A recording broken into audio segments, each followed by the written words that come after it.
Councilmember Wagner, Here.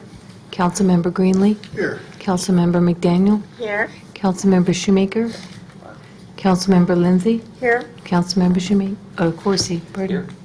Did Dave let us know that he wasn't going to be here tonight for the meetings?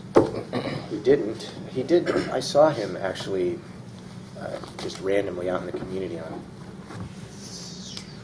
Friday night, maybe, and he said that maybe he wasn't sure, but he didn't say anything definitive. I couldn't remember. Does somebody have an upcoming absence scheduled from council? I was starting to think that there was somebody for tonight earlier today, but then I couldn't remember for sure. I'm going, but I'm not missing council meetings, unless there's a special one. Okay. I leave tomorrow and then back to Saturday morning of the next week. Okay. With that seeing no public, we're going to go ahead right into the agenda under new business, Public Works. Rob, you've got a PSA for us with Berger. Yes. Yes. So you've got a PowerPoint in front of you there. We got some details later on in the presentation, but there's we received a CURB grant to do a downtown transportation infrastructure study. The Arrow top right.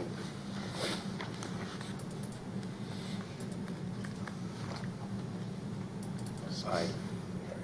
So the existing conditions here in the downtown district, it's about 85 acres of undeveloped property, primarily owned by Pendleton, Woolen Mills, and West Hickey development, Lone Wolf development. Some background on the project, where we are. As you know, the city has redirected $7.5 million of the Connecting Washington funds from the 27th Street Bridge crossing to the access improvements along SR 14. You also are aware of the potential rezoning of the northeast and northwest urban growth areas that will focus employment within the town center district and the Port of Camas-Washougal lands. Development is still occurring in the town center district. As we've heard from developers, are looking for a roadmap of how infrastructure would continue in this area to continue growth. So I want to turn over to Dan at this point with Berger ABM. He's going to talk about some of the project goals and deliverables as part of the project. Good evening, Mayor, members of the council. My name is Dan Schaefer with Berger ABM.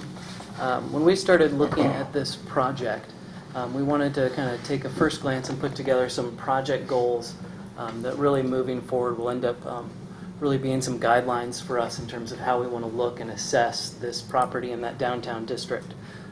The first thing that we wanted to do, especially in light of those urban growth area studies, was to make sure that the plan that we developed could support the mixed use model that would have ground floor retail, some high density residential uses, maybe some office space. I know there's kind of a move maybe for some maker space where creative people could actually produce products in this district as well. The goal of this plan is really to develop a flexible transportation model, really looking even beyond that 20-year mark, looking more towards 50 years to support that wide array of uses that we think may come into that downtown. And here we kind of talked about that artisan manufacturing workers, maybe a new library. Obviously, this town center core has a lot of municipal services as well that we want to make sure that we can accommodate. Really also looking to support connectivity, multimodal access, pedestrians, bicycles, bus, transit, personal use vehicles. The plan should complement and coordinate with those large landowners that we have down here in the downtown core, and to make sure that their needs are met, especially with Pendleton, knowing that they'll stay in operation for a long time in the future for their commercial traffic that they have, and really to develop an integrated plan that's scaled equivalently with that amount of private investment, so that as we're looking at street improvements or utility enhancements, that everything's scaled accordingly so that we're providing enough to support that private development that we want to see. And then really promote connectivity, bringing residents through that downtown core, but also providing connectivity from that downtown area to the river and to the rest of the residential areas surrounding that. In order to accomplish all that, we put together a pretty robust project approach. And the first phase that we wanted to make sure that we included was public involvement. This first group here, this town center focus group, we're really looking at having maybe 8 or 12 individuals assigned to that, members from city staff, a representative from Planning Commission, and a representative probably from City Council, and then inviting RTC, WashDOT, the Port of Kamas-Washougal Economic Development Agency, and local business owners, especially in that downtown core that would be probably the most benefited from that. And then we also have in there a community open house to solicit feedback from the community as large. As we're moving this forward, we want to make sure that we're getting input so that kind of that master plan, which is the next bullet down, can really reflect what the community desires. To support that master planning piece, we work at developing a transportation network, looking at the resulting land use and maybe those higher intensity uses that it looks like we'll need in the downtown core to keep the jobs that we need. That we expect a little bit more trip generation than we had maybe assumed in the past. So doing an analysis to make sure that we've got enough capacity in that transportation network for the growth that we expect.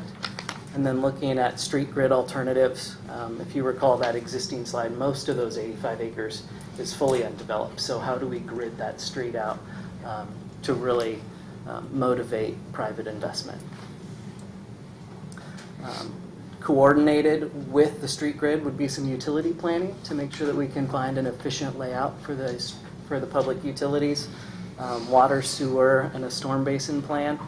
And then we'll also do some outreach to the franchise utilities, communication, natural gas, to see if there are any long-term impacts that they might foresee.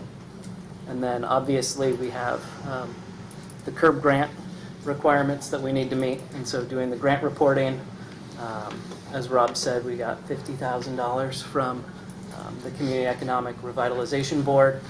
And then we expect the City of Washougal match of $25,413. A total project budget of $75,413. Yeah, I just want to show you, we actually went through an RFP to select Berger ABAM, and this was one of the examples of a layout they proposed in the downtown. Nothing obviously set in stone, but very unique how it ties into SR 14 and develops out in the future. Dave? Thank you. I like your process. Great process. I don't like your assumptions. Okay. Your assumptions include multimodal transportation access, upstairs, downstairs arrangements, mixed use, I think it's called. All the stuff that goes into places like the Rose Quarter. This isn't the Rose Quarter. This is Washougal.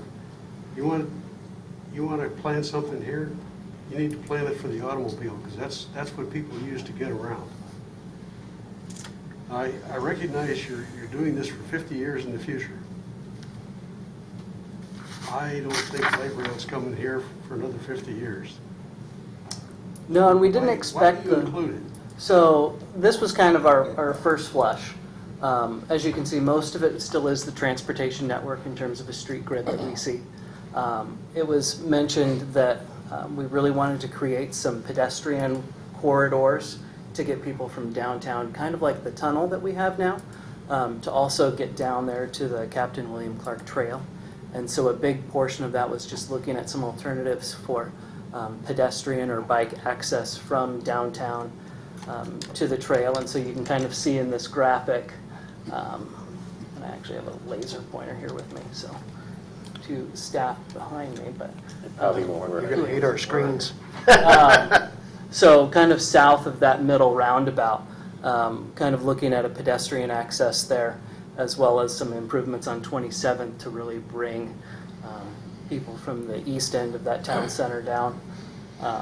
We also, one of the things, especially with the public services and municipal services, is the bus access, looking and making sure that Main Street, as it's developed in its current standard, is pretty narrow. And right now you have a lot of bikes sharing the road with cars. So maybe is it C Street or A Street as more of a bike corridor and a commercial corridor for delivery vehicles, so to make sure that we could facilitate those who need bus access into that downtown core for services could be facilitated. But there's no light rail assumption in this plan. There's no light rail. And light rail is not part of this study. No, it is not. I object to the bicycle access too. I don't Okay. want to give up space for motor vehicles to bicycles. But beyond that, Brent, you had a question, I'll come back. No, I don't, no. Sure. I have a couple questions. Is that unbuildable land 4 and 5? 4 and 5 is an area of pretty dominant wetlands. Okay. So that is wet area. It's expected that that'll probably need to be maintained as a wetland resource. We've got that indicated of maybe trying to do some wetland mitigation or enhancement there, so we could use it as maybe a regional stormwater facility. And then the other two questions I have, will you be looking at all at design or incorporation of landscaping or trees in this process? Is that covered in this, as well as exterior store frontage and how to address that stuff in code to possibly make it more restrictive to look the way we want it to look? So this study is only looking at transportation Transportation. infrastructure and Okay. utility infrastructure. Streetscapes, which include landscaping, would be Landscaping. part of that. The standards and all of that other stuff is already ongoing separately. It also happens to be with Berger, different folks at Berger, Okay. as part of the supplemental PSA that the council's already approved. Okay. So we've got multiple parallel paths going on, and it just so happened that Berger was the successful respondent on this particular Okay. one. And this one stands alone because we got a curb grant. And so the study kind of has to stand alone, but it's definitely going to articulate with everything else we're doing. Yeah, I mean, it would be great if we looked into some more evergreen landscaping in our city other than just deciduous trees. It would always be a nice addition, I think. So streetscapes includes planter strips, either as center boulevard kinds of things or separations from sidewalks. Correct. Okay. Thank you. Jennifer? Yeah, I have a question about a word here. I don't understand. What is wayfinding in your? So that includes kind of looking at, in our evaluation, there are some of those street standards that we do, looking at, how wide do we want sidewalks to be? Is there or is there not a bike lane in certain corridors? We'd really look at making sure that there are some standards for signage to direct people towards destinations that they're interested in. So just like as you're driving into Washougal now on 15th, there's the sign to the businesses. So if we're putting buses or something on C Street, but we want to make sure that those utilizing the buses can get down to the businesses on Main Street, how do we facilitate making sure people can find where they want to go? So. Dan? Yeah, in regard to the, what they call the proposed roundabouts on Highway 14, what's the status of those officially? Isn't there a kind of an evaluation going on with WDOT, and aren't they considering things other than just roundabouts at this time? They have to. Yes and yes. WashDOT's full swing into some options analysis and thinking that they might be here in early October. Have you Yes. gotten any follow-up on that yet? Yeah, we may still have the September 26th on the Okay. agenda. What We're are not- the we're options not you're sure. looking at? I have 8 options. Six options. Six right options. now. But we'll have a full workshop for you so that you can understand all of the options that they're looking at, including some that they've ruled out because of cost, I believe. So the options you see here with the roundabouts are just an example. Doesn't mean anything's set in stone on the 14th. It's just their way of showing how that could tie in with the downtown core. That drew my attention too. And this is what I forgot. And the reason I deferred to you, because I couldn't remember. Oh. And I'm sorry, Michelle, I didn't see your hand go up. The last time this council seriously considered roundabouts, we had one of those planning processes ongoing, and we had an open house at the high school, at which a young 25-year-old engineer revealed what he thought was God's truth to me about why we should have roundabouts. And since I've been experiencing these things since I was 16 years old, actually 15 years old, I had some questions, serious questions for him.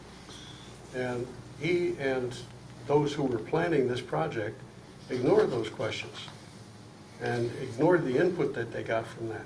So I like your process. I want to make sure that you take the input you get and consider it. Because last time it took a brand newly elected council to get 4 votes to kill those doggone roundabouts. And I will work very hard, unless you can convince me otherwise, to assemble a majority like that again.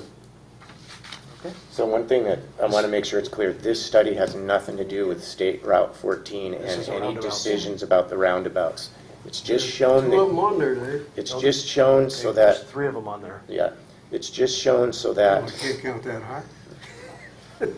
It's just shown so that it can demonstrate that the planning that we do in our downtown core, we have to take into consideration WashDOT's effort on the state route and make sure that we're coordinating with them and that we're collaborating with that, because our downtown's integrally connected to the state route. Absolutely. This was just a document that they produced in their proposal. So I think it's very, very important to recall the decision about what to do on the state route with the roundabouts is WashDOT's decision. This study has nothing to do with that decision. We are a very, very important partner with the WashDOT on what we do on the state route. And they're right in the middle of their alternatives analysis and doing a robust alternatives look.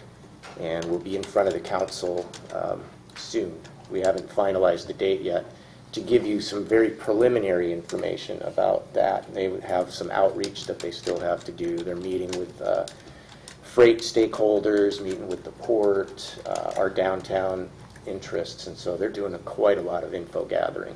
Rob and I have talked about his 6 options, and I think he's analyzing the right options, or he washed out the right options to look at. Right. So I'll be interested to see what they come up with.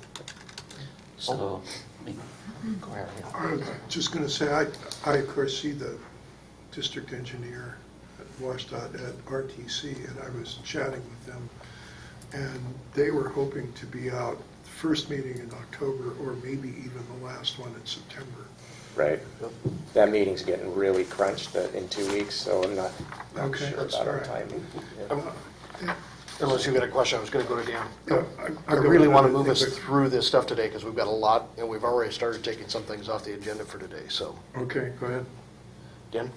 So I take for your comments that whatever happens here is really up to WADA at this point. On the We'll highway. just be more of a subordinate. Exactly. Well, This process will probably fall to whatever happens on the state route. We're going to have to defer to that access. Right. But they're going to kind of happen together. Yes. They'll happen together, and this is most directly tied to the land use effort that's continuing in the downtown that Councilmember Wagner was referring to and asking about. This is dovetailed to that, and just like actually up in the northwest and northeast UGAs where there's transportation study now that's just kind of kicking in, it's kind of the same thing. That one got wrapped into the broader Berger one. This one couldn't get wrapped into that one because we have a separate grant for this, so that's why it's coming to you separately. Otherwise, it would have just been part of that big supplemental professional services agreement. Well, I'm glad we got the grant. Thank you, whoever got the grant for us. This looks great. I love this big boulevard look that you have. I don't know if that's indicated where the 3 roundabouts are, but if that's our intention, I think that's a great idea to have large boulevards for walking and stuff. I just think it makes cities look more attractive in general, so looks good to me so far. Dan, had you finished? the Yes. presentations? Yep. So, one question, how many community meetings do you have scheduled? We are scheduled to have 2 meetings with the Town Center Focus Group and 1 community workshop right now. Okay. Is there, I noticed in the outline, you've got it listed for no more than 1 hour? The community meetings would be 3 hours Okay. to make sure that we had time to get through all the comments, yeah. Or is the focus group the 1 hour meetings? I think that's 3. Not sure, it says the meetings will be no longer than 1 hour. Might be my meetings with Rob and staff.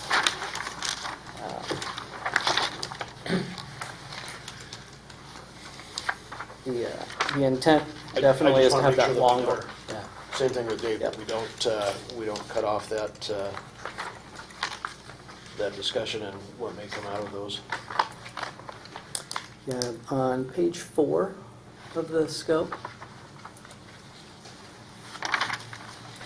And then the last bullet of the assumptions in the focus group is, focus group would not exceed 3 hours. And the community workshop, Oh, got it. yep. There's some 1-hour meetings on utilities with Yeah. staff. Utilities and staff, I expect those to be Seven. much shorter. And then the community workshop is also at 3 hours. And we had kind of made the assumption that we'd pair that either with or in really close proximity to the WashDOT's outreach meeting, because those two projects are really closely tied as well. Will those meetings be advertised on the city website? They will, okay. Awesome. Other questions? We good? Very good. This will be back in 2 weeks on the consent agenda. And then we'll get started on it. What's the question that's going to ask at that time, Dave? Excuse me. To approve the PSA. It'll be on consent to authorize the mayor to sign the professional services agreement with Berger ABAM. Got it. Thank you. Okay, moving to emergency culvert repair.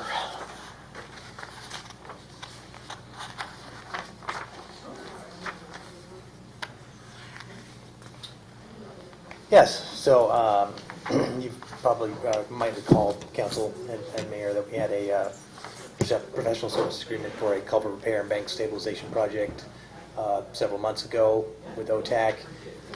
Top right.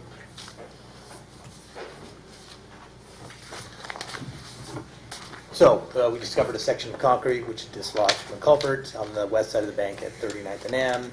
We have completed plans, has submitted permits for the work. We hope to have those in hand this week, actually.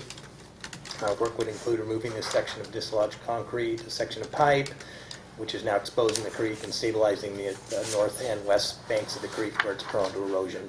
Got a picture here later on. The in-water work for this work closes on September 30th, so very quickly here. Requested bids on September 2nd, didn't receive any, and I called Mike Green Construction and received one in the amount for $37,500. Our estimate was about $50,000. So here you can kind of see the different photos I've taken of the dislodged section of concrete and the pipe. And so it's at risk of coming off this winter likely. It's just not going to hang on very much longer, so we'd really like to get it taken care of. And you see, it's pretty hard to see on those plans, but we're going to be stabilizing the entire bank with the project. And one of the biggest expenses is bypassing the creek during construction. You have to protect the fish, what fish that are in there. Will the chunk of concrete hurt anything if it just falls into the creek? I don't want to be there Saturday night at 11 o'clock and find out.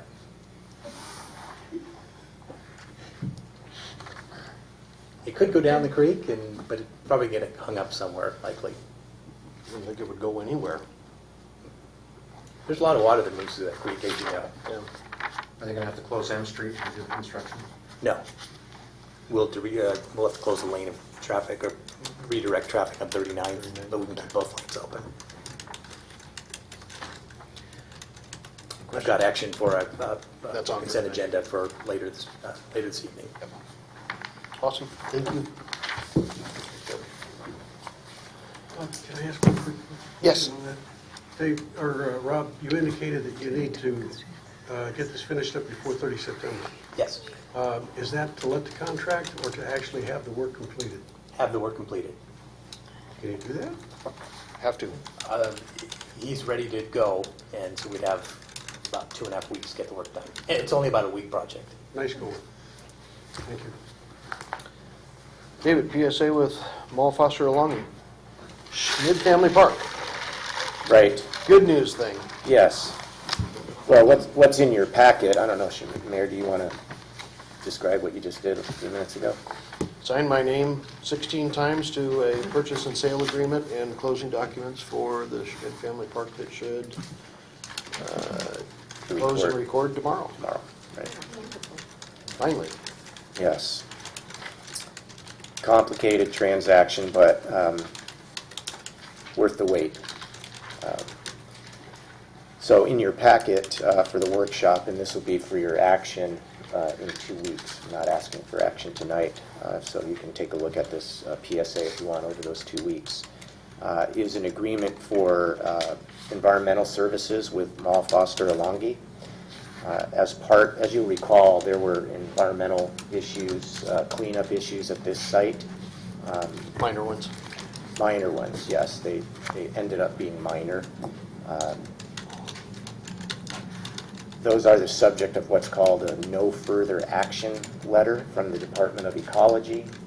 Standard procedure for these types of sites. Same sort of thing happened down at the Hamilton lumber site on the waterfront.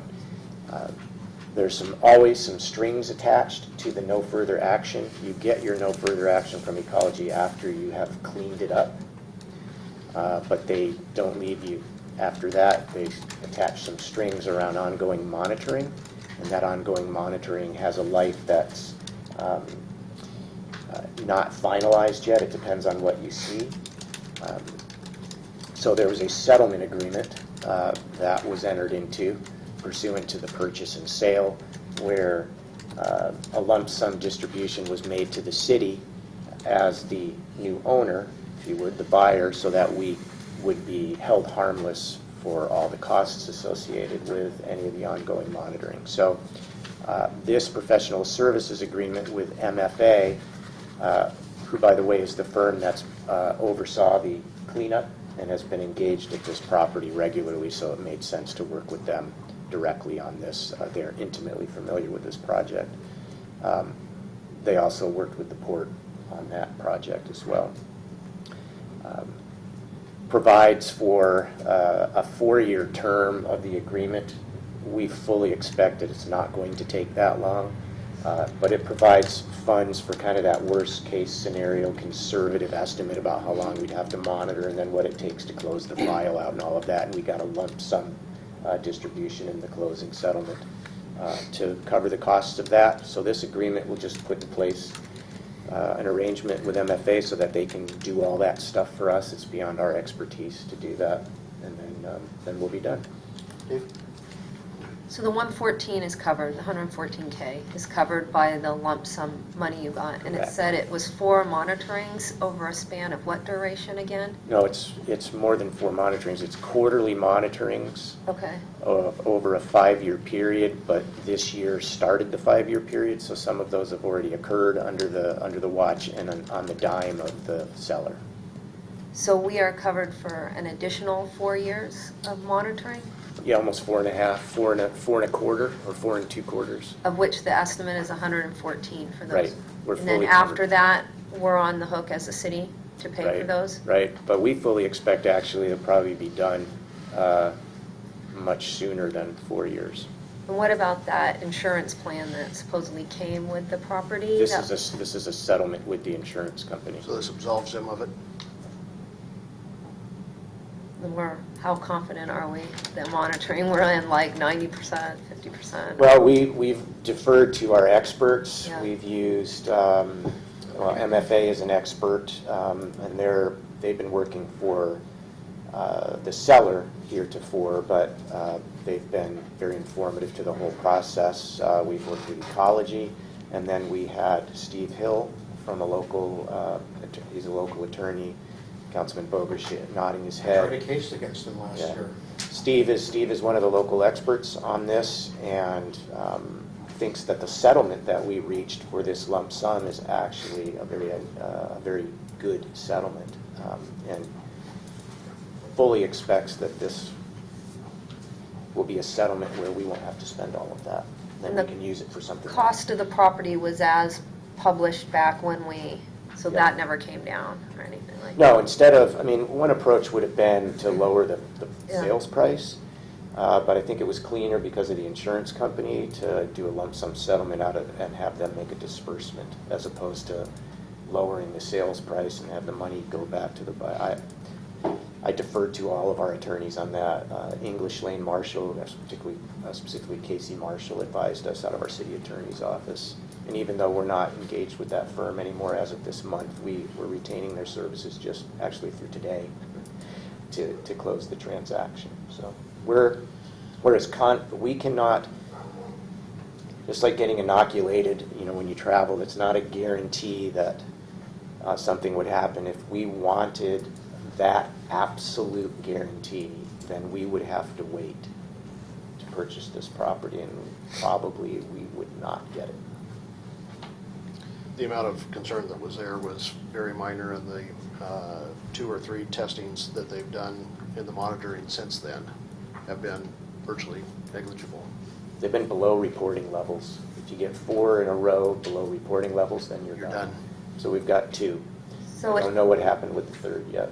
it ever got to the point where you got to your 4 years and you needed more monitoring, but how would that impact the use of it as a park? Like, could it even be used as a park? There's no, it's fine to be used as a Okay. park. We could start using it as a park tomorrow. Okay. We just have to, we have to do this monitoring. The only other We might be thing, required to take some action if something did show up, right? potentially, Yeah, that's the concern. So what we're waiting for is 4 test results and then no further action letter from the college? we have a no further action letter. It comes with a covenant. Okay. The covenant records in perpetuity until you get it taken off. You can get it taken off once you test 4 times clean in a row. Okay. Very low levels. In fact, this property just barely had to go through this process. So I'm not an expert in this area, but this property barely had to go through this process. It just tested just over the thresholds in the area where they stored their fuel. Like Dave said, there's no guarantee of it, but I think it would be fair to say the confidence is high among everybody that come December, we'll be done with it.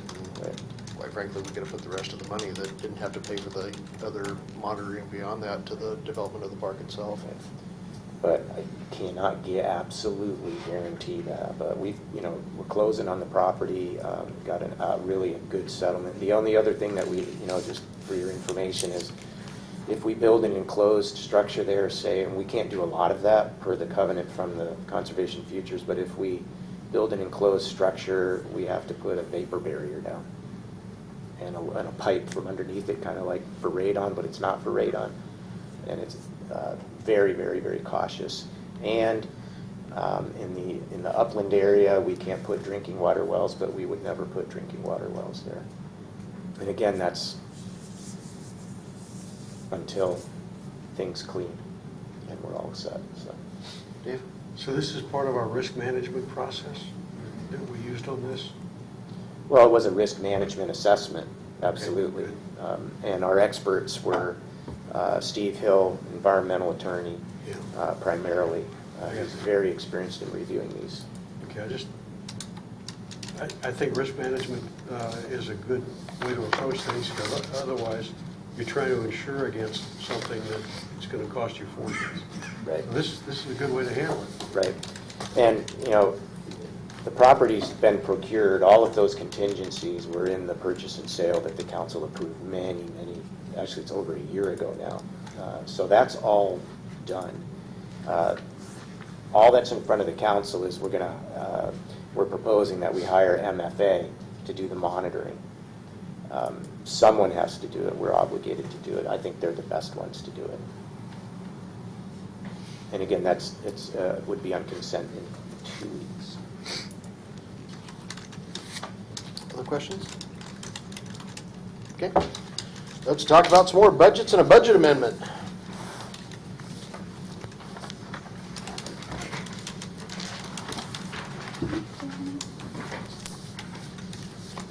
Kind of rough, too. I don't know what's going on. I got shocked.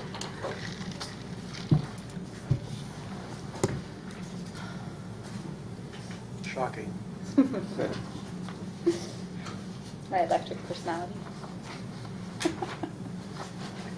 Thanks. All right, so first up is the 2016 budget amendment. We've talked about most of these items, and we'll have the ordinance for you next council meeting. But we just wanted to talk through them so that you knew would be on it. The first one is community development. What we're proposing, based on Paul Lewis's review for the community development department, is we're going to increase the revenues to capture the higher revenue fees, and then offset that with additional professional services for land use reviews, and then adding an FTE in this year. We have it posted already for an inspector. So adding in an additional $10,000 for this year, and then of course the position would be added into the 2017, or carried forward to the 2017 for a full year and moving forward. The cemetery fund, the Public Works Department has gone through and reviewed some of the allocation between staff members with the maintenance crews. They get allocated between parks, facilities, and cemetery. And so the allocation methods for the admin folks hadn't been looked at for a while either, like Trevor and Rob, Shannon, and whatnot. So I think Pat and Jessica as well. So when we restructured how they should be allocated, it changed the cemetery a bit. So we need to increase the money coming over from the general fund because the general fund supports the cemetery fund, and then add in those additional expenses to cover the payroll cost true up for 16. And then in 17, it'll be fine moving forward because we did the adjustment kind of mid-year this year. So we've already factored it in for 17 and just need to correct it for 16.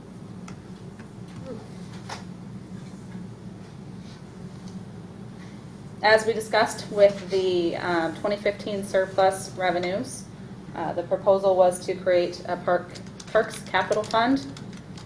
We have an available fund 350. And so this amendment would create the fund, the Parks Capital Fund, using those surplus revenues of $295,000.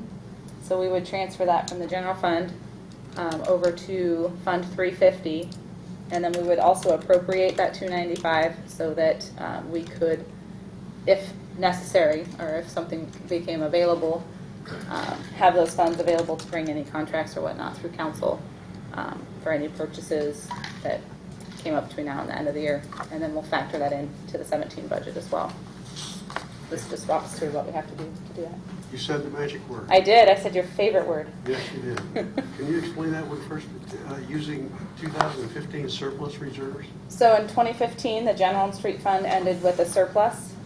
We had projected for a deficit use of reserves, and we came out ahead. And so we had talked with the council about taking that surplus, since it wasn't expected, and moving it to a capital fund.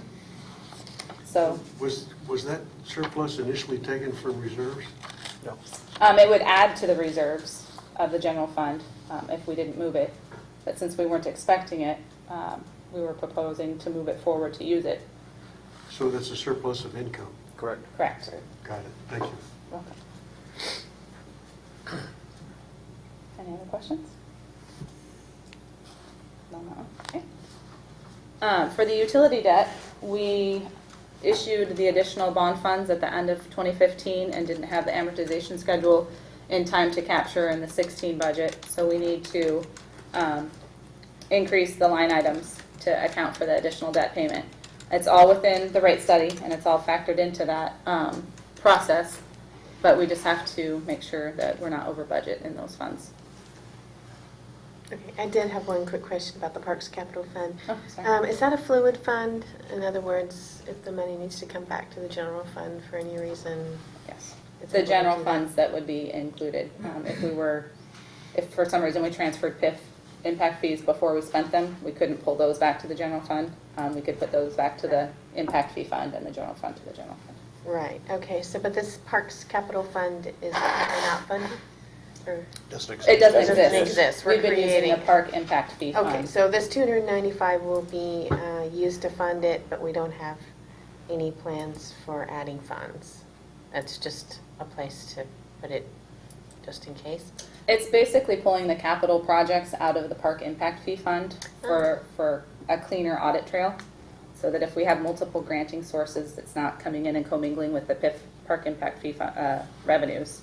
So if we have a capital fund that we can pull funds into, it's easier to track for an auditor to show, okay, well, the impact fees were this portion, the grant fees were this portion, and here's the projects that were funded with those. Okay, and the capital projects, It's not acquisition, it's basically refurbishing and keeping It could be them. acquisition. Could be? Mhm. Oh, We're going to run everything.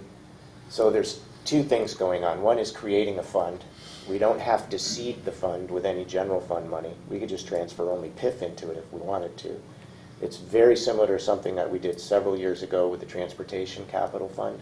We created a Transportation Capital Fund. We run our transportation projects off of that. We transfer transportation impact fee revenue into that fund and we spend it out of there. We seeded that one with reserves at the time. We also created a facilities capital fund early in Sean's tenure. So it's really the same concept. It's to create a capital fund that can be used to track expenditures for capital in a certain category like parks or transportation or facilities. This one is parks. However, in this case, similar to what we did early in Sean's tenure, the council approved taking some reserves and seeding that and putting money in there. Our parks capital facilities are not fully funded, right? And so all we have is the PIF, and we have to do match. And so when we had a great year in 2015, we came to the council and said, hey, we have an idea about what to do with the 295. The council directed us informally in a workshop at the time to do this. It's been a while since we had this conversation. It was in the end of the first quarter, early second quarter when we first talked about the surplus. Once we knew what the balance was. Yeah, once we knew what the balance was, and we said we'd be back later in the year to implement it for you. So this is that implementation. So this will end up giving us basically 3 parks funds. One that's park impact fees that we're hoping will get dedicated just to acquisitions. Potentially some design and building of new parks in there.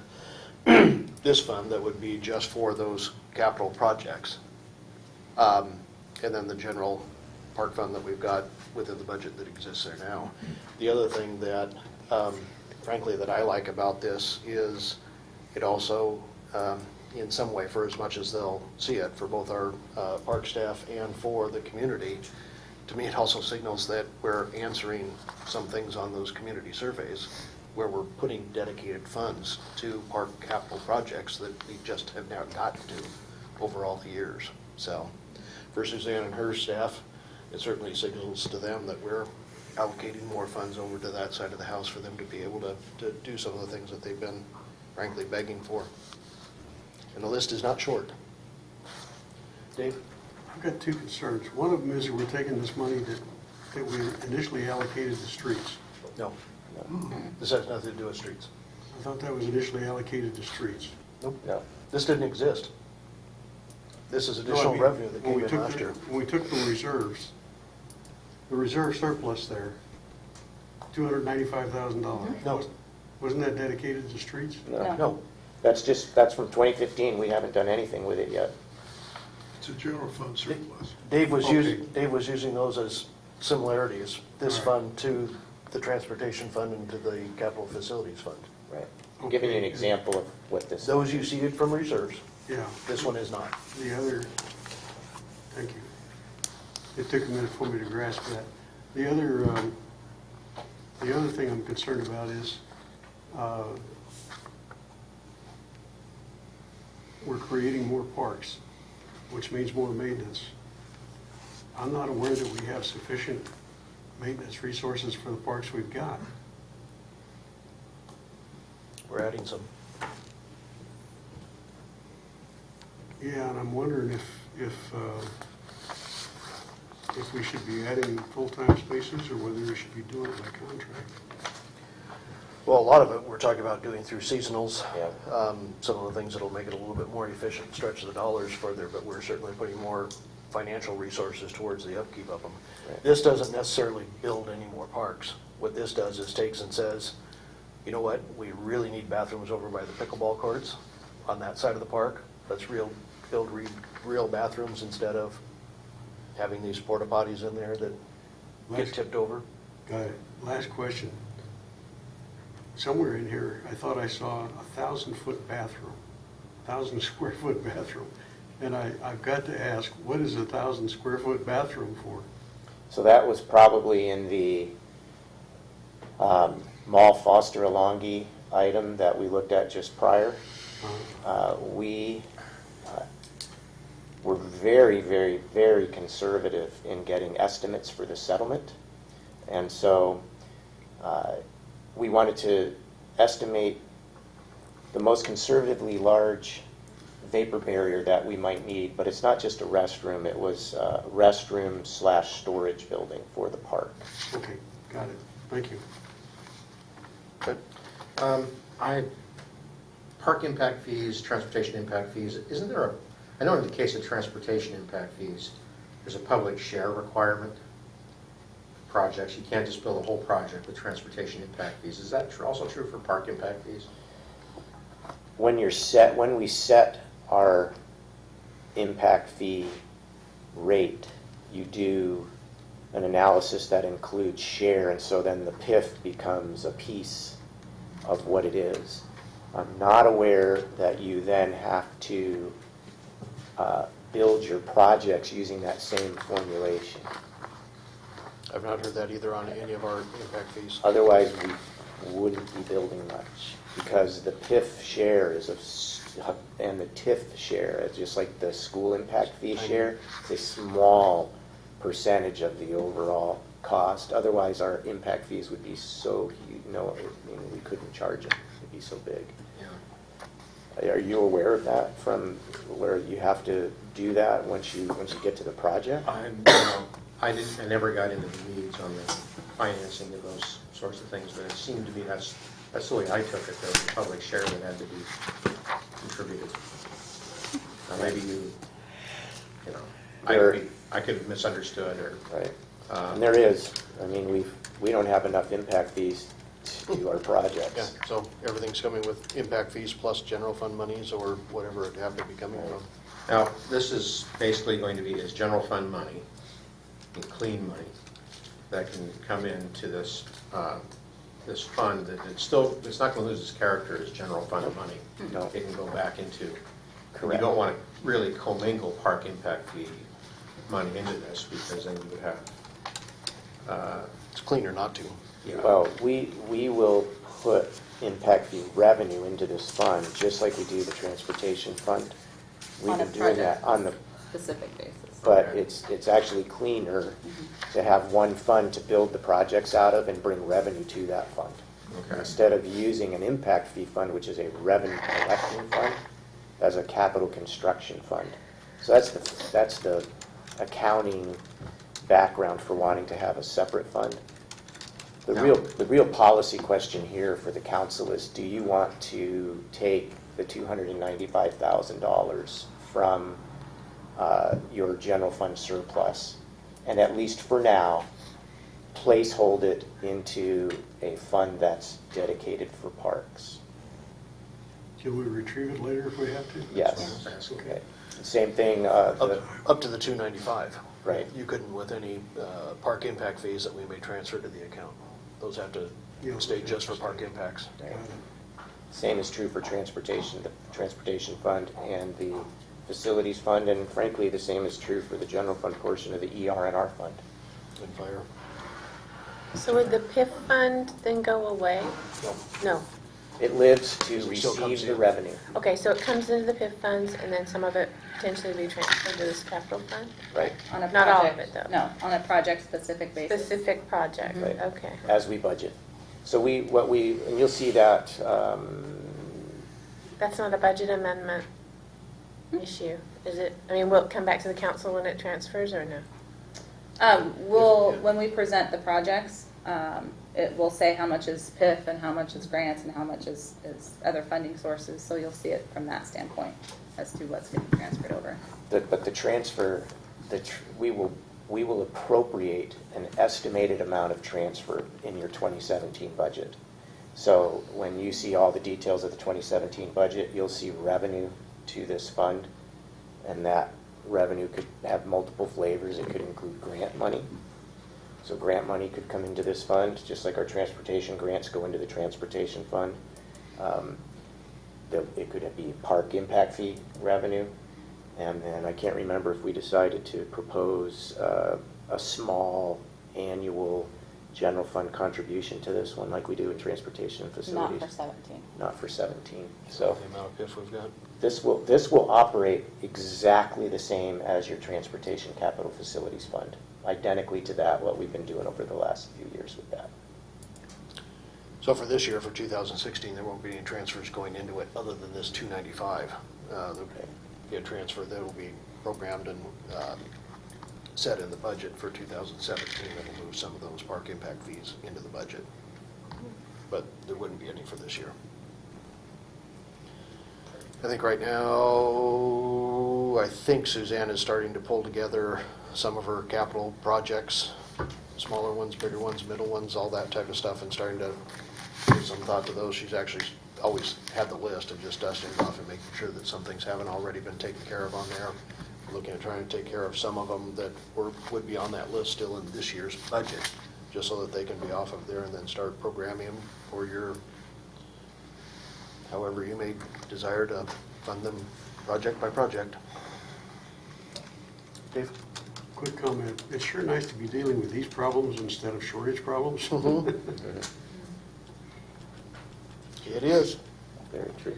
Michelle? How does Suzanne rank order those projects? Does she base it on her Parks Board input, or does she? I think it would be fair to say that unless something is literally falling down a hill, like a fence and that type of stuff, I don't know that I've ever seen something that's really come through, Trevor, remind me if I'm wrong, that has really been prioritized. I mean, to some degree, it happens at a staff level, Right. but then at an administrative level, we've kind of turned those on their heads as well. Okay. So So right now, it's just maintenance mostly types. It depends on what we're talking about. I mean, if we're Okay. talking about new acquisitions or new development, any kind of prioritization there is the Parks Board is involved with that. And we have our Parks Capital Facilities Plan that talks about those items. But then frankly, we're somewhat opportunistic too. If a grant opportunity comes along, or if a property owner says they want to sell, all of a sudden, we get very interested in that project because now there's there's some revenue. But if we're talking about A playground set, like which park gets it that doesn't have it, or an updated one, or, I'm just curious how. that is right now, as far as I know, I'd have to double check with the team, and she may inquire of her Parks Board, but it comes to us from Suzanne, and I think she kind of rank orders. On her own, then? Yeah, I don't know if she, do you know if she, Quite frankly, she hasn't had the opportunity in quite a while. yeah, because we haven't had funding to do it, so. Is that something council could ever get involved in slightly, or, You would, okay? because it would have to come back to you for the actual. Other than just approval of it. approving it or denying it? You can modify it. So we have what we don't have is a small, wouldn't it be nice to do these little things at the parks, kind of rank ordered list. She knows what she needs or Right. what she thinks would be there, and it's based on all kinds of input, community input, Parks Board input. The mayor might mention something Right. to her as executive direction. There's a lot of different reasons that she would have those things. It's not as high level as you would, say, our transportation capital facilities plan that goes through that process, so it rank orders them, because that's required regionally. Yeah. It's something that we could do. We're kicking around an idea about how to fund a bigger list of smaller projects that don't kind of rise to the level of grant applications or things like that. Just very, very infant stages of a conversation. These funds could potentially be used for that, and I would imagine that as part of that process where there's this list, and we start to explore, how could we pay for all of these projects? When you add them all up, it's $2 or $3 million. We don't have that. That there could be and there should be some sort of prioritization process. We'd probably engage the community to do that and then bring a recommendation to the council. So I think maybe that, would fall into kind of what you're thinking. I was just curious for the most part, but yeah, that sounds some sort of, We're gonna be curious to see what it looks like too. yeah. I've asked her to put everything on there, so it'll be, well, It'll be more than $295,000. yeah. 200 times that number won't come close to it, If you asked her to put everything on there, then except for Hathaway $10 million. master plan, Right. $10 million. That when I said, let's, That includes the community center, right? nope. No, that includes restrooms throughout the park, that includes upgrades, that includes, but no, it's a master redesign of, to some degree, of Hathaway Park, but there's no community center in there. Yeah, no. Hopefully those restrooms are open, though. They're always open. The only question is what time. Anyway, So several of the smaller projects are really driven by advocacy.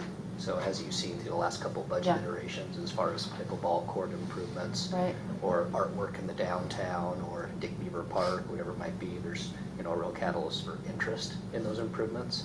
Well, that's good to hear, because that's, people have asked me, and I Yeah. said, from my understanding, is advocacy seems to be the best way. If the community's willing to put into it, then people will listen Yeah, and a possibly.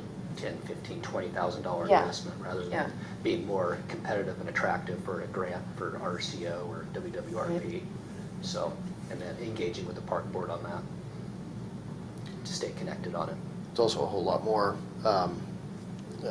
I guess, sure that you would have a successful project if neighborhoods and that type of stuff come together and request them. Our staff don't live necessarily in every neighborhood, and, for us just to take a guess of what might be popular or be used, I don't know how accurate it would be every time we went out there and did it. And even now, I mean, the playground sets and stuff that we grew up on, I don't know how much those cost, probably very, very, very little, and that's why we don't have them anymore. They decided that they were too dangerous, too high, too everything else, too metal, too whatnot. The last one that the city of Camas put in, which is a glorified plastic jungle gym, not very large, I think it was $26,000. Parks Foundation paid for it. I mean, it's smaller than this, smaller footprint than these tables, $26,000. Thank you, trial lawyers, product liability lawyers. Boy, liability insurance companies, yeah, something. Anyway. That's exactly right. Other questions on the Parks Capital Fund? More coming to you soon on that one. Kind of already went through this one, but we just need to account for the additional payments that are due to the new debt issuance that we did at the end of 15. For our REIT funds, we have an increase in projections for both REIT funds, so we're increasing the revenue by $200,000 in each fund. And we're going to split the debt payments between both of the funds this year to allow for our payment management program to be funded out of the REITs. We need to split it between the two to be able to utilize the percentages that are required for state statute. Since our payment management plan isn't currently in our comp plan or capital facilities plan, we're limited on a percentage of expenditure out of each REIT. So we are correcting that for next year. We're adding the plan to payment management plan to the capital plan so that we won't run into that in the future. But this will correct it for 16. The good news here is Reads up. Jen is increasing her revenue projections in a budget adjustment in 2016 by $400,000 in REIT, $200 to each quarter. It's been a good year. So further to the councilman's point. So there's a lot of real estate activity going on, new construction or resales. Now, I will say that there was a large lump sum that you probably can't count on happening every year in the transaction that occurred out at the, I always forget what that's called. Evergreen Market. Evergreen Marketplace. That changed hands. That's one of the most significant properties in town. I called that month to make sure the number was right. I was like, Before she spent it. Yeah, Right. before I did the journal. I was Killian like, are you sure? sold the Safeway Shopping Center. Which property was that? Where the Safeway is, the shopping center, where the Safeway is, that changed hands earlier this year. The whole thing? The whole thing, yes. Wow. It's under one ownership. It had not been in the past? It had been. Yep. It was an LLC, and it sold to a different LLC. Well, somebody's interested in our town. Who was it sold to? I can't remember the name of the LLC, but it's got a name. It had Evergreen in it. Could you avoid the REIT tax by just transferring the LLC? That's not for this discussion. That was one of the ideas. Let's hope not. Yeah.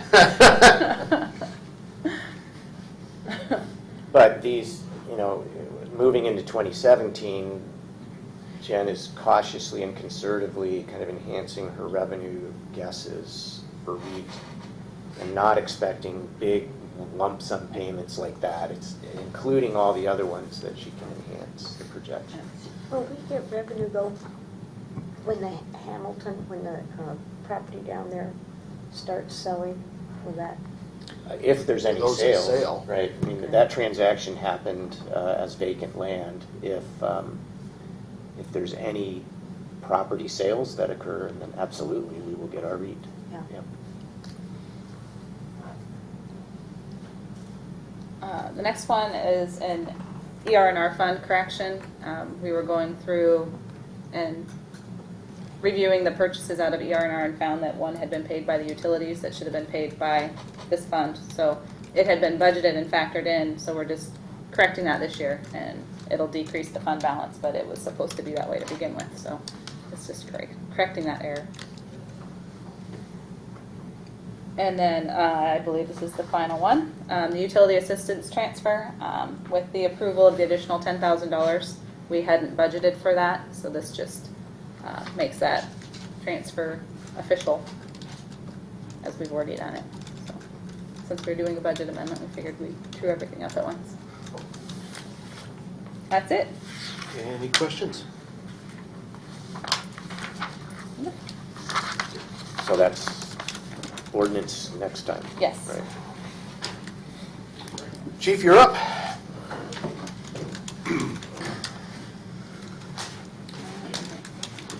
Rumor is you want some budget authority in 2017.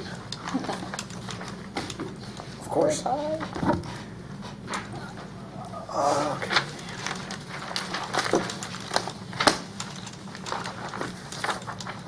So I'll go ahead and start. The police budgets that we're going to be going through are police and code enforcement, animal control, the non-court judicial side, because we'd already talked about the indigent defense and court costs and finance, and then our drug fund. So most of these, pretty much all of them are status quo is the answer you're going to hear today.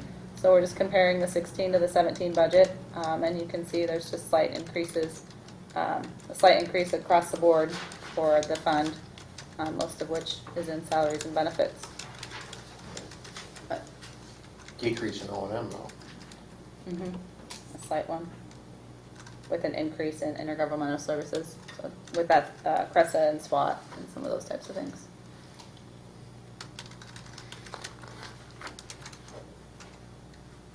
Animal control went up slightly. You can see the salaries and benefits. I think part of that has to do with the salary study that we did. I think they were moved into different line items, the officers, the animal control officers. So this reflects that. O&M is staying roughly the same, and then professional services we bumped up slightly, and that's with West Columbia Gorge.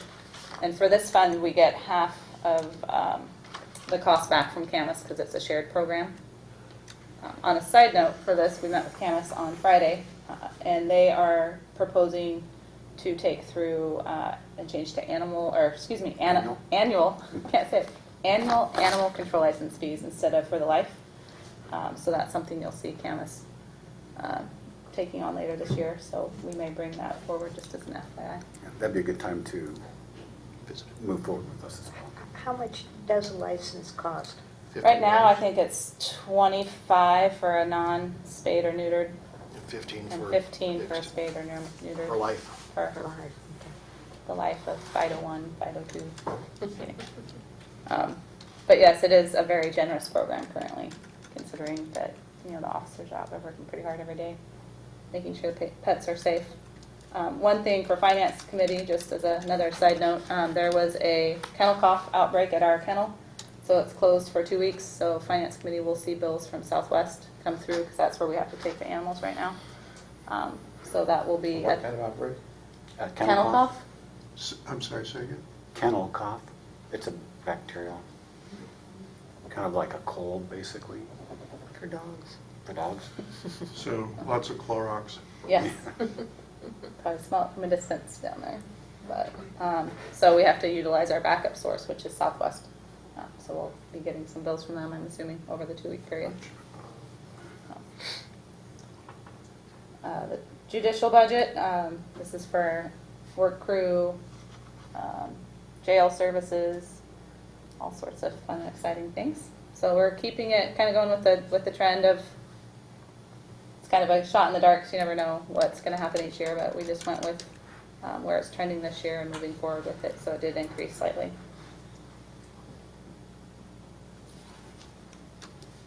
The drug fund, you can see there's a pretty big difference from 16 to 17 with it going down. That's because we used money to purchase a new vehicle this year for the K-9 program. The old rig was pretty worn down and on its last legs, so we were able to compile enough funds between the drug fund and the ER&R program to get the K-9 their very first It's brand the new first, car. K-9 has always taken the oldest car, and we just put them together with Band-Aids and baling wire, and so this year, it just seemed that this car was Yep. on its last leg. And our generous donator of the community also paid for some of those, the cage I think she paid for, and maybe the AC for the back. So she definitely contributed in being able to get the car through the program. Very nice. Is this the drug seizure fund? Yes. Would you put that on the agenda for the next Public Safety Committee meeting? Sure. We'd like to take a look at what did we see there?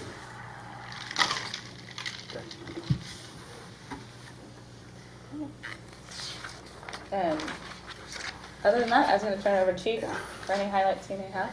So this is kind of boring, but kind of like boring. We've had 3 years of a lot of ups and downs in the police department, and I think things have finally started to stabilize out. There's some projects that we're looking to work on for next year, once we get through our RMS and some of the other projects that we have going this year. By the end of the year, I expect that things will be operating at full capacity. We'll not be training for RMS systems, and we are looking at implementing some of the things that I've actually kind of promised to council we would get to earlier, but it's just been pushed to the back burner because we've had so many things going on. One thing that we're looking at, and it's within this operational budget, is I'm working with Alex Schoening, Sergeant Schoening from the Sheriff's Department, who runs their NOW program, their Neighbors on Watch. And so there's some interest. We've had some community members that have actually come in and expressed a desire to participate in that, but it would have been outside the Washougal area. So this is a way that we can kind of partner with the community and with the police department and the community to kind of work together to help reduce crime. And so we're excited about that, and that's probably something I'm looking forward to the most for next year. That and some being able to produce some online statistical information that we've hoped to happen. It's just been one thing after another with the changes in the RMS. So it's been kind of a rocky last 3 years. And You have your final new officer starting on the 17th. yes, he is. He starts on the 17th. So We had, for those on the council that haven't heard, we had a lateral position that was open, and we actually had an applicant from the City of Camas Police Department who was one of our former reserves. So, for all the right reasons, he will be back in one of our uniforms next week, late this week. yeah, over the weekend, I think, 17th. That's it. Not strictly a budget issue, but Dan and I talked that if there's something that you hear from the community consistently that is a concern, it is used needles, finding them in parks and vacant areas. And drug houses, known drug houses. We've got one in my neighborhood and my neighborhood's not. In fact, we've got two. So I just would encourage you to, if there's anything that council can do to support you and our people in attacking those problems. I'll just address the drug houses, because that's the most difficult and time-consuming thing for us to work on. Hopefully, as we have resources freed up, we can spend more time working on this. We have reached out in the past to the Drug Task Force, and of course, the time that they come out to sit on the house, there's no activity. And they're very busy, so I mean, I appreciate their help, it's just the timing wasn't great. So that's a goal of ours, to look at the drug houses and work on those. I'm hoping we can get some traction on those this year, next year. And if anybody, any council members, if they ever get approached by community members that, you know, with the needles and wherever they are, whether they're in parks, whether at a curbside or whatever it is, if they just let us know, we'll make sure and get those taken care of. It certainly is not anything that we've got the depth to actually have anybody walking the curb lines and sidewalks of the entire city and all through all the parks and everything else. And our folks, when we're out there, if they see something, they dispose of it at the time, so. You know, we'll gladly pick those up. On the drug houses, it's just an issue of getting enough evidence for a warrant? Mm-hmm. Okay. Just mere increase in traffic and isn't generally enough. No. Yeah, it would So, be. although we kind of have an idea what's going on, but it's just not enough, and I think it's frustrating for us and it's frustrating for the community because we kind of know what's going on, but I still have to follow the law and have probable cause to write the warrant to go in. When you say drug task force, is that the sheriff's task force? It's a Clark's Comedian. Mike Cook and all those people, okay. Who does command that now that Mike took over as undersheriff? You would ask me that. Just specifically what comes to mind is if we should be strengthening the nuisance property ordinance. It's probably about as strong as it can be now. It's just working up all the evidence that needs to go into it and all the circumstances that need to work. It's a lot of work for both us and for code enforcement. Yeah. But just know that if something pops into your head that you'd like us to do, I think you probably have a very friendly counsel on that issue. Well, one is certainly to encourage people to call and make a complaint, for lack of a better term, so that we've got that tracking on there as well. Oh, yeah.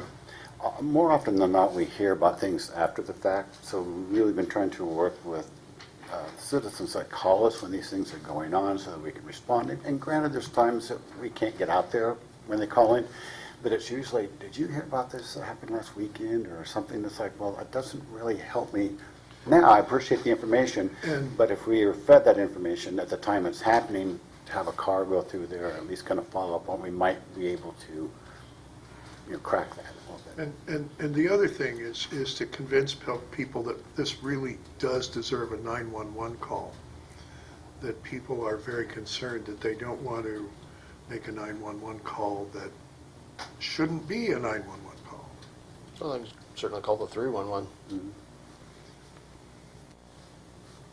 I imagine out of Cressa, the chances are better than not that thing's still going to get responded to fairly quickly. I mean, their call numbers are high, but they're not so high that it's going to sit there for 2 days before somebody says, oh, by the way, somebody out in Washoe called about this or that, so. Is there, as far as the documenting the nuisance, is there a difference between a 311 call and a 911 call? No. Okay, thank you. And it's all stuff that we can rely on. Somebody else has got it in their logs as well. Yeah, it's logged as a complaint either way. Perfect, thank you. So one thing you don't see in Ron's budget this year, and hopefully you will next year, if the economy continues the way it is now, Dave and Jennifer and I had a conversation this last week, going over some of the numbers she's seen now that are just in general finance. And one in particular that is up fairly significantly is sales tax revenue. It's been going up and now is hitting record levels. As long as that continues in that fashion through budgeting time next year, and the amount that it is up, this year for 2016 increased significantly the amount of projected revenue, and we're still up and over it. And it looks like it could be a number in excess of $100,000. So if we end up in the same position next year, and it looks like it's going to be a sustained, ongoing thing, I've already let the chief know that we'll probably be asking the council for permission for him to add another FTE to his force. So I would think, especially as we develop the north of the existing city into the urban growth boundary, that to keep response times, we're going to need more. Certainly help. Our long-term projections, you may recall, we described that there's a growth factor built into those long-term projections. Jen's still very conservative with her long-term projections, and then kind of year over year we get the news that we get. But there's multiple FTEs over the horizon. I can't remember exactly how many it equated to, but it's less than a handful, like 2 or 3 or 4. So we'd have to, that's over the next several years, just for ambient growth. We need to be accounting for that, but certainly law enforcement is going to be a significant priority for the first one of those. And then you start to think, okay, where else would we need that? Community development's kind of paying for itself as we're seeing, so that's taken care of. But parks, streets, right?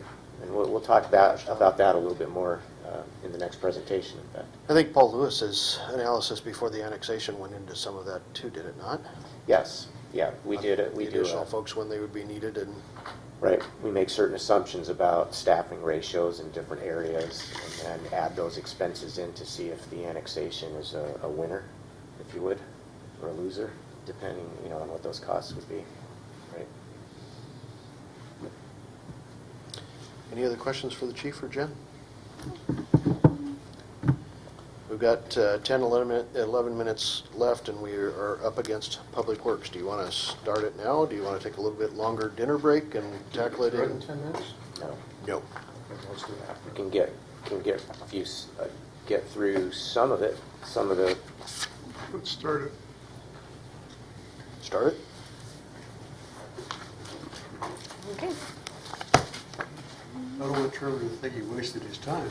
Oh, no, because he's got to be here after to finish it up, so.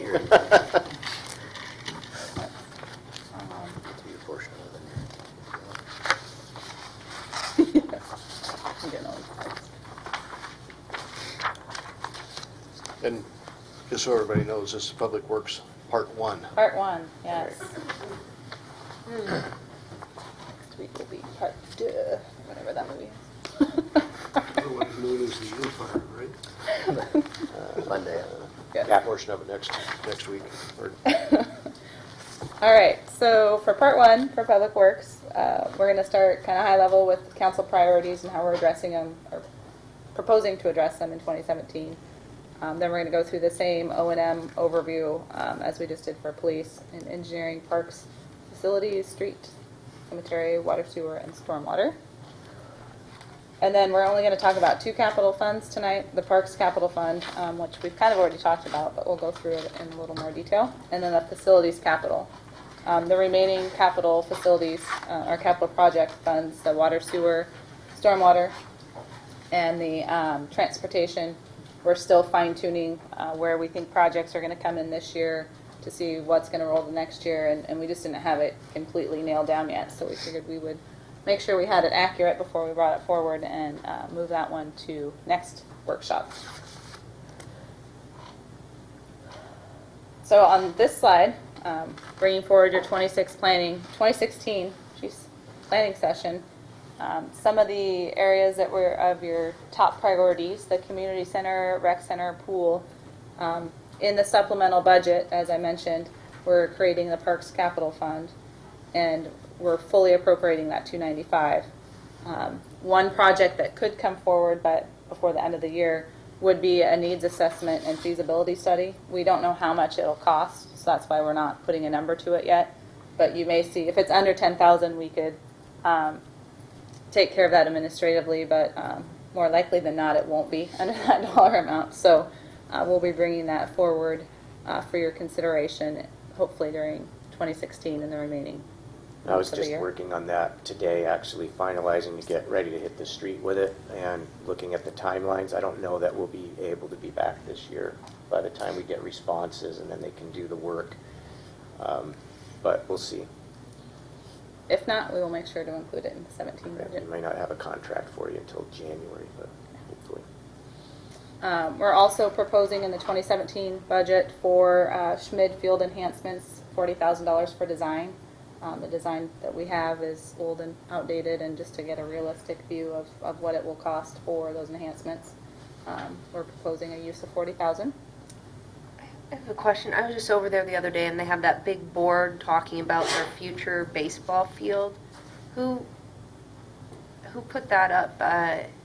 Do any of you know? I haven't been out there recently. It's like a brand new board. At the school district entrance there? Yeah, and it shows our future baseball field. I was just curious, because I hadn't heard anything about Is it. that like the title of the sign, or is it just?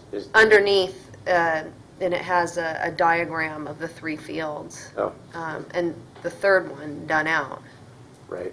The district might just be showing the plan that was Okay, put in place a long time ago. That's what we would be okay, trying to design and understand the estimates for and okay. see. These are actually in rank order. So I don't know why I didn't snap a picture of it. Now that I think of it, I got in my car and looked at it. I was just like, wow, do I know something? 'Cause Are they asking for donations? I don't know. I'm kidding. Maybe they funded it and we just don't know Yeah. yet. Yeah. The Little League got the money. Yeah. Yeah. Well, that's what I didn't know. The first step is always to have a design so that you know what you're dealing with. We have an old design, so we really need to refresh it. Otherwise, we're just not able to plan well. And then the next group, the Transportation Capital Program projects, again, we'll talk more in detail next council or next workshop meeting. And you talked about the town center transportation plan already tonight. We're expecting part of that to roll into 17, and then we'll have additional projects in rank order. For the pavement management program, we're enhancing that. The current proposal that we'll be bringing forward increases the allocation to $750,000 versus $500,000, and we can achieve that by bumping up both the general fund and the REIT contributions from $250 each to $350 each. I should probably just interject here. The last time that I was talking to you about this one, I didn't think we could get past 600 or so without new revenues. That was based on the estimates that we had at the time. That was a couple of months ago. That was when our consultant was here running through the pavement management program with you and had the different tiers. And clearly we all wanted to be able to go as close to 800 as we could. And we think we can do 750 without new revenues. So that's a different story than what I was saying the last time. It was a little more challenging. And that is a typo if you didn't hear me. It should be $375 each. I originally had 700 in there. What was the status quo figure again on the roads? Do you remember that? 6. 6? Yep. I think so. That was right. 600. 600 would Oh. keep our pavement condition index Oh, that's great. where it is, Yeah. but it deteriorated. So it's not status quo from when we first started Right. doing a more, measured approach to this and got our first PCI. This is our second PCI that we got, and we'd gone down a couple points. Yeah, about 2 points. We'd already on the gone down. index. Yeah. So we want to recover those 2 points, I think, is where the council was at. And so this 750 will get us really, really close to that. And So we'll we don't need a TAD fee then? Well, Not if you're comfortable with 750,000 for maintenance and not thinking about any capital projects. Right. So, yeah, I mean, we're not proposing a tab fee to get us closer to 800. I was probably hinting at that when I said, I don't know if we can get past 600 without that. But that was based on, where we were at 2 months ago is really the first quarter's worth of revenue. We've got a couple quarters under our belt now, and the trends are, we have a little more confidence in the trends. So we're comfortable with that. That doesn't mean, you can see there, that's 100, we're increasing from 250 to 375. So that's a $125,000 increase in what we're using our general fund for in this program area. If that 125 came from a different source of revenue, such as a tab fee, that would be about that would be a $10 tab fee to get us, well, maybe a 15-cent. I can't remember what $20 tab fee got us. I thought it was about almost 250. 250. Yeah, so 175 is somewhere less than $20. Then, and that wouldn't be supplanting because this is new money.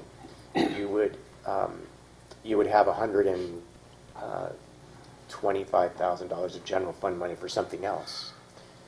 But other than what was on the prior page, this is one of your highest priorities, and it was the number one priority out of the community survey. So that's why we put the general fund money here. Certainly, the council could direct us otherwise. And I think with this information, it's kind of why I wanted to talk about this before the break.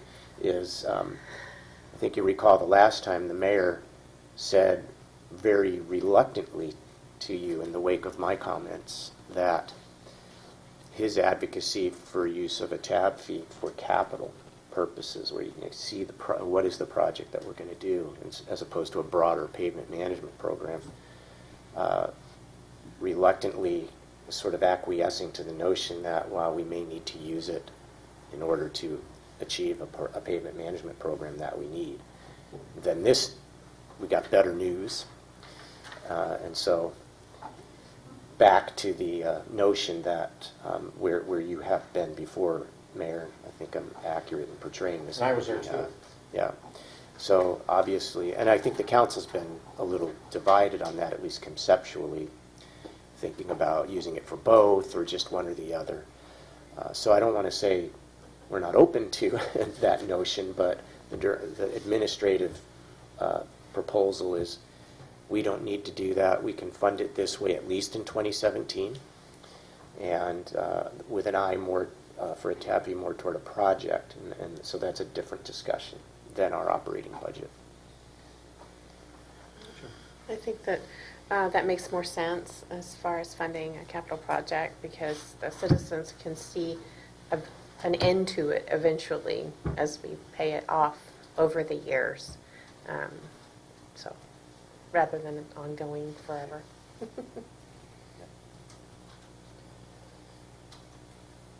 All right. 1 minute. All right. Downtown Park, we've already talked about this. So well, not downtown specifically, but the Parks Capital Fund in the 17 budget will continue to make the broad acquisition line item in case properties become available that we can bring forward to purchase for the downtown to work on making that more of a footprint. One thing on the verge of increasing seasonal employee, we talked about that a little bit in parks, sidewalks, and median maintenance. This budget will propose a 78% increase in seasonal employee staffing dollars.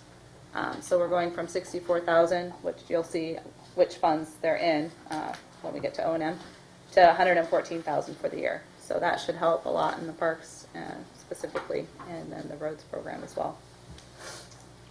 And then the downtown, oh, go ahead.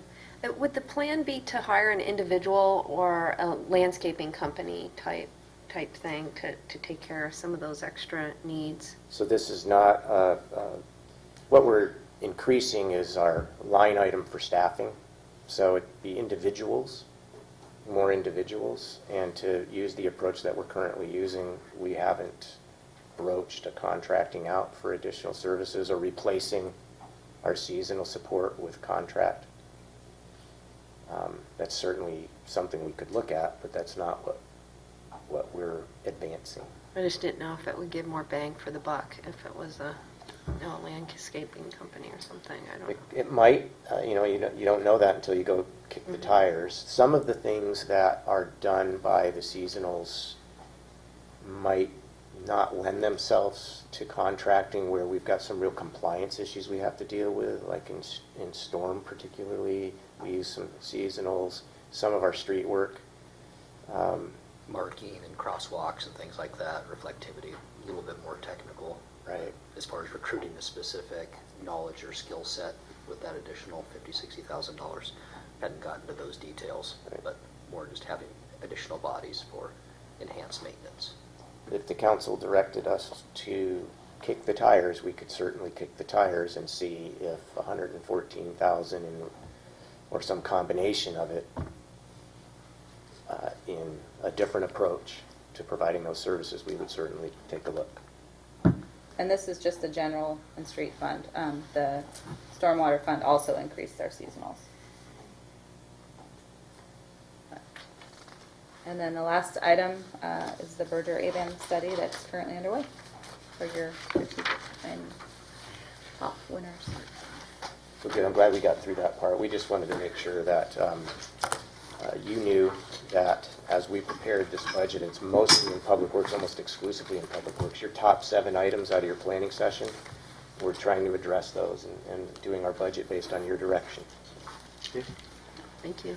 I don't know how everybody else feels, but I'd be interested in seeing what other ways we could accomplish that park maintenance. And I'm thinking specifically of contract hires or a contract maintenance agreement with some firm, as opposed to hiring even seasonal employees. We're paying PERS and a variety of other things on. Well, we don't if we keep it below a certain amount. We have to make a contribution to DRS, I think, Yes. for them. But we do still need to stay below certain thresholds or other things kick in, and so. All right, I wonder if you got an issue of bargaining, if you contract it out too. We can do it, but it's certainly, something that we have to work with our group on anytime you supplement services in that way. I don't think we're talking about displacing our current team. Yeah, no. No. We're talking about the supplemental effort. Right. Yeah. So I kind of saw several affirmative head nods that we should at least kick the tires and see what it is. Sure. Okay. Kick away. Okay.